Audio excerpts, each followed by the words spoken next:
Hello दोस्तों, समाज वाटिका channel में आप सबों का स्वागत है। मैं विमल सर। आज हम बिहार बोर्ड एनसीईआरटी बुक कक्षा 7 विषय इतिहास के पहला चैप्टर को देखेंगे। इसमें यानी पहला चैप्टर के जो पहला खंड है उसका पहला वीडियो अपलोड हो चुका है। आज हम इस चैप्टर के दूसरे खंड का अध्ययन करेंगे, यानी नए सामाजिक और राजनीतिक समूह। यानी इस चैप्टर में हम हजार वर्षों के दौरान हुए जो परिवर्तन है उसकी पड़ताल कर रहे हैं। ये हजार वर्षों में क्या परिवर्तन हुआ, पहले क्या था, अब क्या, यानी हजार वर्षों में पहले और उसके बाद में क्या परिवर्तन हुए, इसके बारे में हम लोग देख रहे हैं, जांच कर रहे हैं, पड़ताल कर रहे हैं। तो उस क्रम में हम अब देखते हैं नए सामाजिक और राजनीतिक समूह। सन 700 से लेकर 1750 के बीच के हजार वर्षों का अध्ययन इतिहासकारों के आगे भारी चुनौती रखता है। मुख्य रूप से इसलिए कि इस पूरे काल में बड़े पैमाने पर और अनेक तरह के परिवर्तन हुए। इस काल में अलग अलग समय में नई प्रौद्योगिकी के दर्शन होते हैं, जैसे सिंचाई में रहट, यानी सामाजिक और राजनीतिक क्षेत्र में भी क्या परिवर्तन हुए, इसके बारे में हमको इस खंड में देखेंगे। तो सबसे पहला है कि सिंचाई में रहट का लोग प्रयोग करने लगे, कताई में चरखे का प्रयोग करने लगे, और युद्ध में जो पहले परंपरागत ढंग से लड़ाई करते थे उसके जगह पर बारूद वाले हथियार का प्रयोग करने लगे। इस महाद्वीप में नई तरह के खान पान भी आया। आलू, मक्का, मिर्च, चाय, कॉफ़ी, ये सभी धीरे धीरे भारतीय व्यंजन में शामिल होने लगे। ध्यान रहे कि ये तमाम परिवर्तन नई प्रौद्योगिकियाँ और फसलें उन लोगों के साथ है जो नए विचार लेकर आए। फलस्वरूप यह काल आर्थिक, राजनीतिक, सामाजिक और सांस्कृतिक परिवर्तनों का भी काल रहा है। यानी बाहर से भारत में, यानी विदेशों से भारत में जो लोग आए वो अपने साथ विभिन्न प्रकार के विचार लेके आए, और वहाँ जो वस्तु होते थे उनको भी लेकर यहाँ आए, और यहाँ खास करके खाने पीने वाले जो सामान है उसको लेकर आए और यहाँ के लोगों को उनसे परिचित कराया। यानी अध्याय 5, 6, 7 में आप इनमें से कुछ के बारे में जानेंगे। चलिए आगे बढ़ते हैं। यहाँ दिया हुआ रहट का चित्र दिया हुआ है, यानी चित्र 3 रहट का। इस प्रकार का रहट होता था जिसे लोग यानी पानी इत्यादि के जो है कुआं से खींचने के लिए इसका प्रयोग करते थे। इस युग में लोगों की गतिशीलता, एक स्थान से दूसरे स्थान पर आना जाना भी बहुत बढ़ गया था। अवसर की तलाश में लोगों के झुंड दूर दूर की यात्राएं करने लगे। इस महाद्वीप में अपार संपदा और अपना भाग्य गढ़ने के लिए अपार संभावनाएं मौजूद थी। इस काल में जिन समुदायों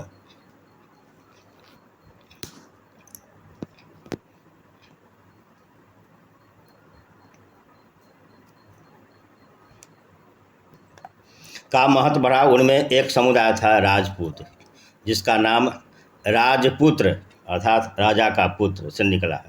यानी राजपूत, आज जो राजपूत या पहले भी राजपूत जो शब्द का प्रयोग करते थे, इसका मतलब है कि राजा का पुत्र।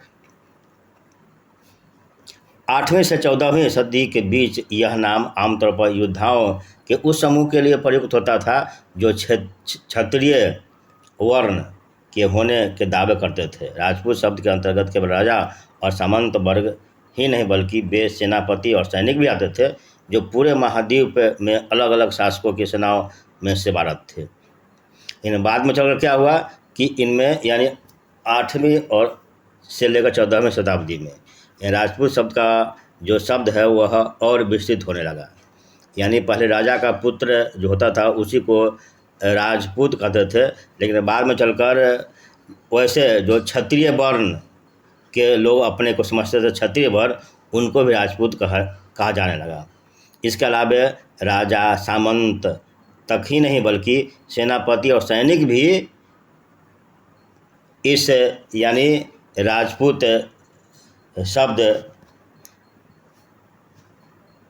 शब्द के अंतर्गत आने लगे, यानी वे भी राजपूत कहलाने लगे।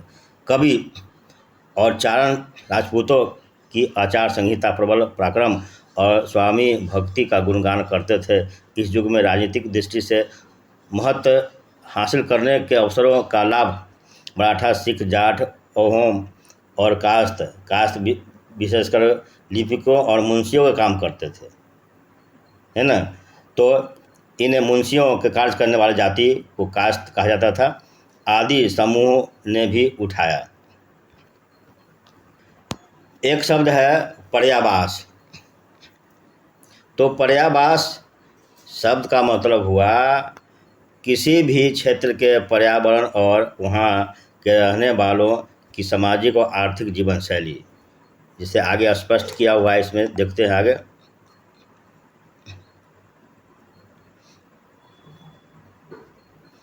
पूरे काल के दौरान क्रमशः जंगलों की कटाई हो रही थी और खेती का इलाका बढ़ता जा रहा था। कुछ क्षेत्रों में यह परिवर्तन अन्य क्षेत्रों की अपेक्षा अधिक तेजी से और पूरे तौर पर हुआ। पर्यावास यहाँ दिया हुआ है। पर्यावास में परिवर्तन के कारण कई वनवासियों को मजबूर होकर अपना स्थान छोड़ना पड़ा। कुछ और वनवासी जमीन की जुताई करने लगे और कृषक बन गए। कृषकों के ये नए समूह क्षेत्रीय बाजार मुखियाओं, पुजारियों, मठों, मंदिरों से प्रभावित होने लगे। वे बड़े और जटिल समाजों के अंग बन गए। उन्हें कर चुकाने पड़ते थे और स्थानीय मालिक वर्ग की बेगार करनी पड़ती थी। परिणाम स्वरूप किसानों के कुछ और वनवासी जमीन की जुताई करने लगे और कृषक बन गए। कृषकों के ये नए समूह क्षेत्रीय बाजार मुखियाओं, पुजारी, मठों, मंदिरों से प्रभावित होने लगे। वे बड़े और जटिल समाजों के अंग बन गए। उन्हें कर चुकाने पड़ते थे और स्थानीय मालिक वर्ग की बेगार करनी पड़ती थी। परिणाम स्वरूप किसानों के बीच आर्थिक सामाजिक अंतर उभरने लगा। कुछ के पास ज़्यादा उपजाऊ भूमि होती थी, कुछ लोग मवेशी भी पालते थे और कुछ लोग खेती से खाली समय में दस्तकारी आदि का भी काम कर लेते थे।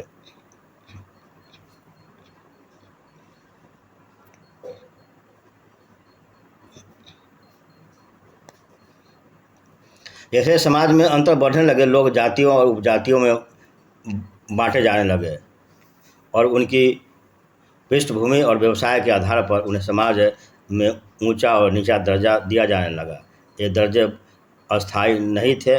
किसी जाति विशेष के सदस्यों के हाथों में कितनी सत्ता, प्रभाव और संसाधन का नियंत्रण है, इसके आधार पर उनके दर्जे बदलते रहते थे। एक ही जाति का किसी क्षेत्र में कोई दर्जा हो सकता है तो किसी अन्य क्षेत्र में कोई और।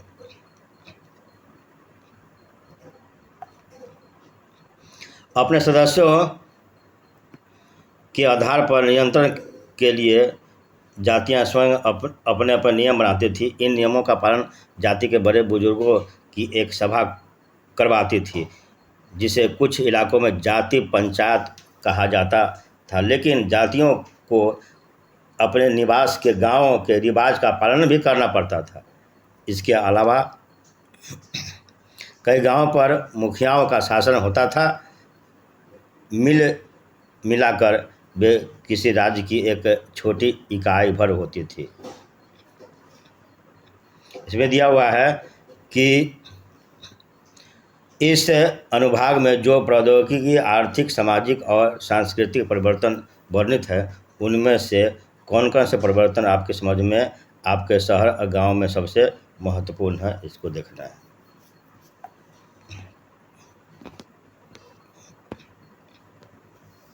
आगे है क्षेत्र और साम्राज्य, यानी क्षेत्र और साम्राज्य में क्या क्या परिवर्तन हुए, इसके बारे में हमें इसमें देखना है। यहाँ दिया हुआ है मानचित्र 3। मानचित्र 3 में मिस्र के शिहाबुद्दीन उमरी द्वारा रचित मसालिक अल बसरफी ममालिक अल मसर के अनुसार मोहम्मद तुगलक के राजकाल में दिल्ली सल्तनत के अंतर्गत आने वाले प्रांत।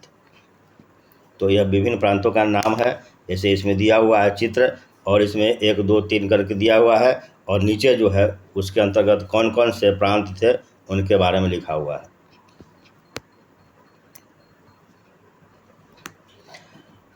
चोल अध्याय 2 में तुगलक अध्याय 3 और मुगल अध्याय 4 जैसे बड़े बड़े राज्यों के अंतर्गत कई सारे क्षेत्र आ जाते थे। दिल्ली के सुल्तान गयासुद्दीन बलबन यानी 1266 से लेकर 1287 की प्रशंसा में एक संस्कृत प्रशस्ति में उसे एक विशाल साम्राज्य का शासक बनाया गया है, जो पूर्व में बंगाल यानी गौर से लेकर पश्चिम में अफगानिस्तान के गजनी यानी गज्जन तक फैला हुआ था, और जिसमें संपूर्ण दक्षिण भारत द्रविड़ भी आ जाता था। गौर, आंध्र, केरल, कर्नाटक, महाराष्ट्र और गुजरात आदि विभिन्न क्षेत्रों के लोग उनकी सेना के आगे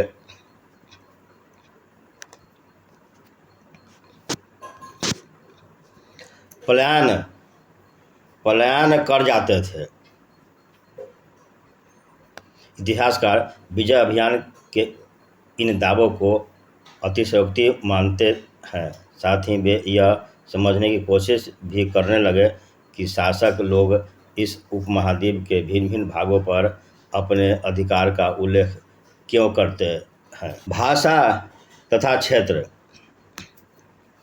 सन 1318 में कवि और अमीर खुसरो ने इस बात पर गौर किया था कि इस देश के हर क्षेत्र की एक अलग भाषा है। सिंधी, लाहौरी, कश्मीरी, द्वार समुद्री, दक्षिण कर्नाटक में तेलंगानी, आंध्र प्रदेश में गुजरी, गुजरात में माहवारी, तमिलनाडु में गौरी, बंगाल में अवधी, पूर्वी उत्तर प्रदेश और हिंदवी दिल्ली के आसपास के क्षेत्र में। अमीर खुसरो ने आगे बताया है कि उन भाषाओं के विपरीत एक भाषा संस्कृत भी है, जो किसी विशेष क्षेत्र की भाषा नहीं है। यह प्राचीन भाषा है जिसे केवल ब्राह्मण जानते थे और आम जनता नहीं। द्वारा उल्लिखित भाषाओं की एक सूची बनाइए और एक सूची उन भाषाओं के नामों की बनाइए जो उनके द्वारा उल्लिखित क्षेत्रों में बोली जाती थी।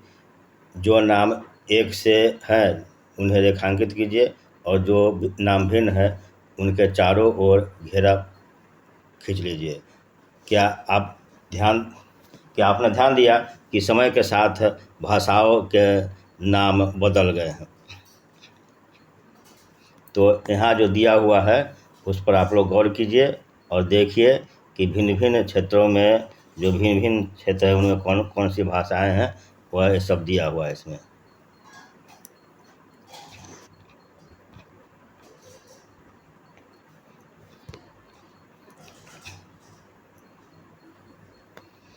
सन 700 तक कई क्षेत्रों में अपने अपने भौगोलिक आयाम तय हो चुके थे और उनकी अपनी भाषा और सांस्कृतिक विशेषताएं स्पष्ट हो गई थी। अध्याय 9 में आपको इसके बारे में और अधिक जानकारी मिलेगी। ये क्षेत्र विशेष शासक राजवंशों से भी जुड़ गए थे। इन राज्यों के बीच काफ़ी टकराहट चलती रहती थी। कभी कभी चोल, खलजी, तुगलक और मुगल जैसे राजवंश अनेक क्षेत्रों में फैला एक विशाल साम्राज्य भी खड़ा कर लेते थे। ये सभी साम्राज्य समान रूप से स्थिर और सफल नहीं हो पाते थे। उदाहरण के लिए अध्याय 3 और अध्याय 4 की तालिका 1 की तुलना कीजिए। खलजी और मुगल वंश के शासन कितनी बार कितनी कितनी अवधि तक चले। चलिए इसको आगे देखते रहना है।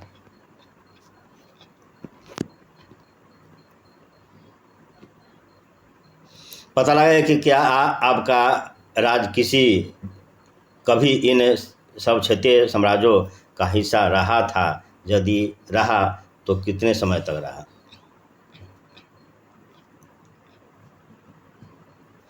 18वीं शताब्दी में मुगल वंश पतन के ढलान पर था, फलस्वरूप क्षेत्रीय राज फिर से उभरने लगे, लेकिन वर्षों से जो सर्व क्षेत्रीय साम्राज्यों का शासन चल रहा था उससे क्षेत्रों की प्रकृति बदल गई थी।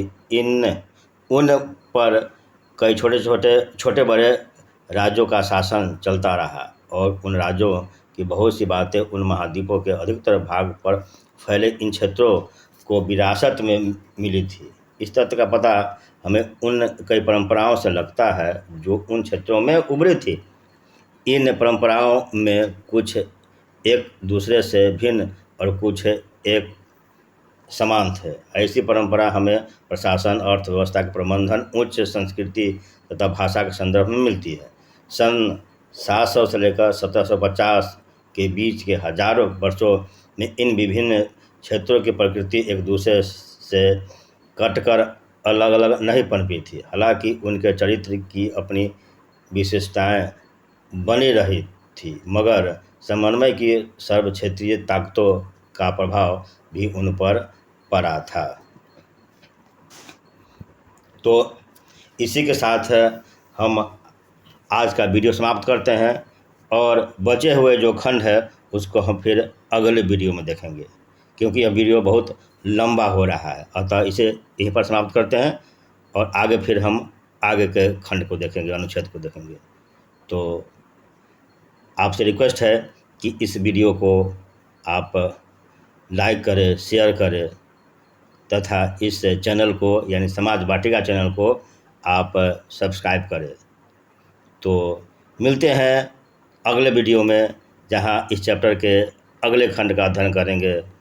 तो तब तक के लिए जय हिंद, जय भारत।